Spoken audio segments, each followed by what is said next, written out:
Talk about Knights of Glory. Knights of Glory. Which is the episode that we're going to be doing today. It's Knights of Glory. Yeah, so Knights of Glory has been going through a long process. About 3.5 years, I believe, right now. That is correct. And it's has been going through name changes, mechanic changes, and graphical changes. So we're going to be talking about a little about the process of how Knights of Glory came about. Yeah. So Lynn Moore's more detailed because he actually developed it and started it. Yep, Tell so... us about it, Lynn. Alright, so it wasn't called Knights of Glory. No Dungeon Mine, I believe. That was the one after. So the one before Dungeon Mine... Well, you're right. I'm sorry. So it's been so long that I forgot. Yeah, it's been a while. Quest. It's Dungeon Mine. Dungeon Mine or Mine Yes, Quest? Dungeon Mine. Dungeon Mine, okay. Quest. So why Dungeon Mine? Because you're playing in a dungeon and you're using your mind.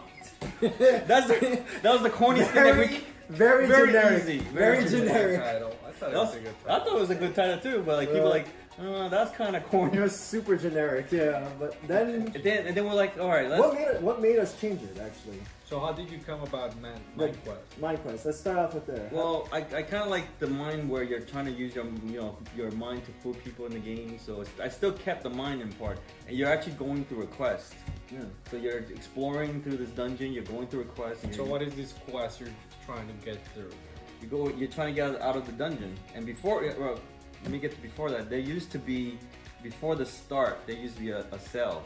Ooh. So nobody knows. Yeah, right now nobody knows. Whoever haven't been playing with us throughout this whole through these years. Don't listen to this. Yeah. If you're in the cell. Yeah.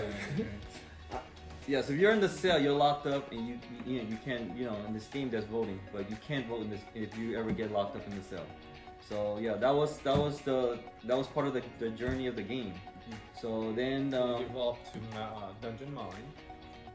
Is it Dungeon Mine or it was Mind Quest and Dungeon Mine? I believe. So how did no, it evolve Dungeon from Mine, then Mind Quest. Oh, Dungeon Mine, then Mind Quest. Yes. Oh, okay, I got it. It's been, like I said, it's been a while, so I also forgot It's been about a long that too. time. And then we people start saying it doesn't really tie into the game. It's not like really the name that gives it like a spark that makes the game really It doesn't unique. catch your attention. It's not linked to the story of the game. Yeah. So, and then we there's a component of our game that's called a Knights of Glory token, right? Because the knight, if they do something, risky, something, they get glory. They get some kind of reward. So it's like a risk reward So, system. one of the components called Knights of Glory token. So why not?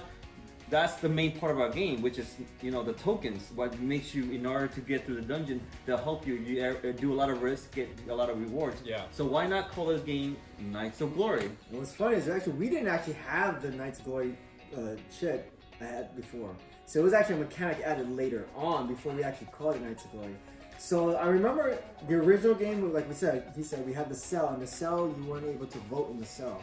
What he means by voting, as in you see these voting cards right here. Which I'm going to display Yeah, right now. we're going to say also on the screen. You're going to notice that there are voting cards around here. We have the hearts. We have the spades. We also have a cross, and we also have the clubs. Yeah. And all of them have different colors. These colors matches the symbols as according to what's on where you are going to be playing the board. And they actually, on the flip side, they're actually going to be the X mark and a check mark, which is symbolized as green and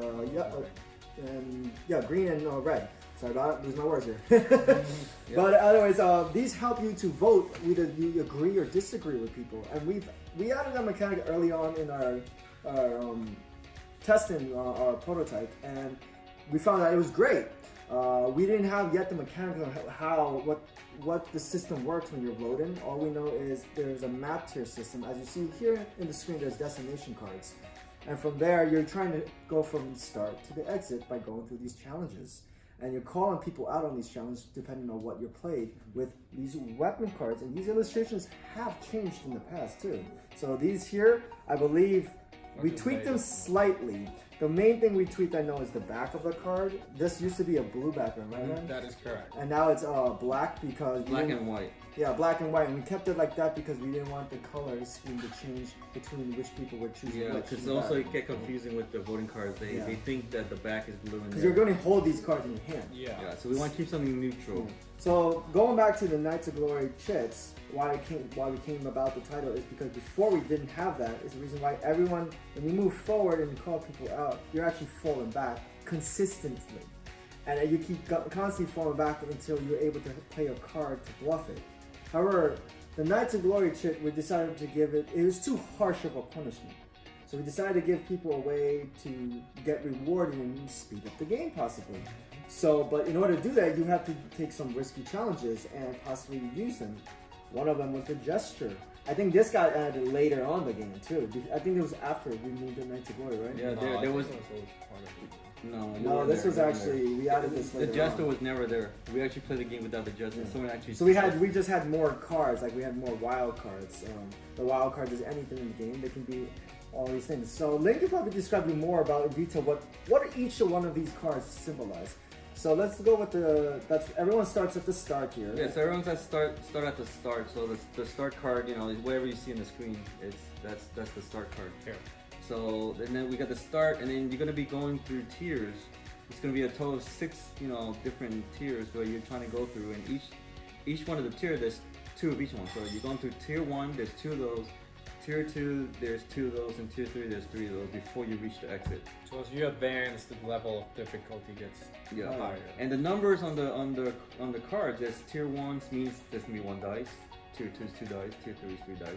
And to exits, you have to, there's 4 dice you have to roll. So there's also it's harder. Yeah, it gets harder. So and then not only that, there's the cards that everyone's gonna be giving, receiving their hands. So there's a total of depending on the number of players, there's a 2 to 3 player. There's about 15 cards, and everyone's gonna have 5 cards in their hand, just like poker. And if it's playing a full game, 4 to 5 players, there's gonna be 25 cards. By the way, when you're playing 3 players and 5 players, all the cards are dealt out. So it means there's no cards left over. Yep. So tell us about how you came up with the design of all these weapons, the voting, and then the tier cards. Yeah, so we're thinking about where knights in a dungeon, what weapons do they use to, try to, overcome the challenges through the map. So, the normal ones are the sword. The knights have a sword and a shield. These are the main weapons.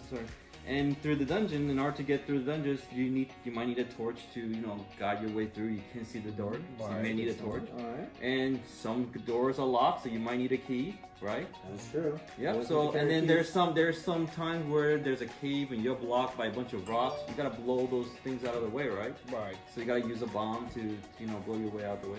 There's also now and then there's a wild card, which means it's every single one of these weapons. As you can see, it's symbolizing a rainbow Yeah, if you color. see on the screen, you could see the wild card. It's like a rainbow color. It's rainbow color because it's colored throughout all of them, and they're It's a mix of all of them. Yep. Replaces So you can any easily card. distinguish it. And by the way, if you also didn't know, they're actually symmetrical. So even if you hold it upside down, you can see wild card on one end and the other end. Yep. You could turn them around and then you could see them on both sides, just like a regular poker card. Yeah. We made it so it's easy for you. So it doesn't matter what side of you grab it on around the table, you can visually see it when you read the title of the card. Yep. And the jester, I know in poker jester is a wild card, but in this game, it's a trick card. You're trying to fool everybody with this card, and if you do successfully, you get a reward. Yeah. So let's see, before we explain it, let's tell you the journey of the gesture card. So before we add the gesture card, we just add more cards where people have to play. So before we get into gesture card, let me explain more about the tier levels. So the tier level in this game, there's going to be, if you look at the screen, you're going through the journey, so you're flipping cards over.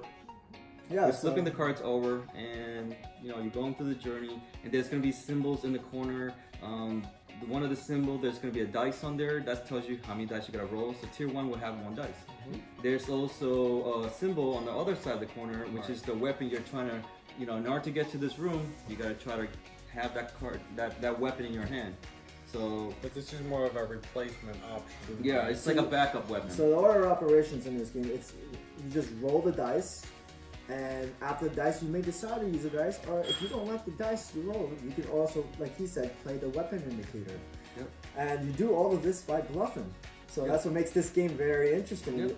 You could bluff your way, or if you play safe, tell the truth, no one will never know. And what he means by bluffing, all these weapon cards he's been describing to you, they're played face down. Mm-hmm. So once you play your card face down, this is where it gets interesting. Yep. So now these cards are given to players so they can make a voting. Yeah, they could decision. either agree or disagree. And the thing is, you play them face down, so no one knows what you're trying to, no one else copies it. Yeah. So then you play in front of you, whatever you vote, and at the same time you flip, and then you determine who, and if someone disagree, you're gonna have to prove yourself. Are you able to get through this journey? Just like BS. So those that don't know what BS is, you play cards, people call you bluff, you have to prove it to them. So by showing. Yep. So that's generally what the game's about, and so guys, this concludes our part 1 of our Knights of Glory session here that we're talking about. If you want to check out part 2, click the link up below. Other than that, also subscribe and click that notification bell. You can follow us on Facebook, Twitter, and Instagram. Yep. And everything else that you can see down below. Other than that, check part 2 out, guys. See you guys later. All right.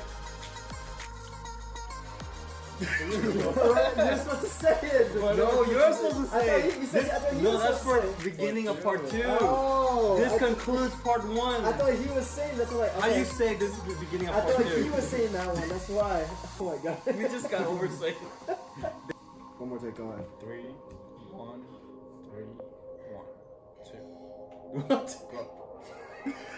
3, 1, 3, 1, go. 3. What are you counting? The alien? Alien. Alien.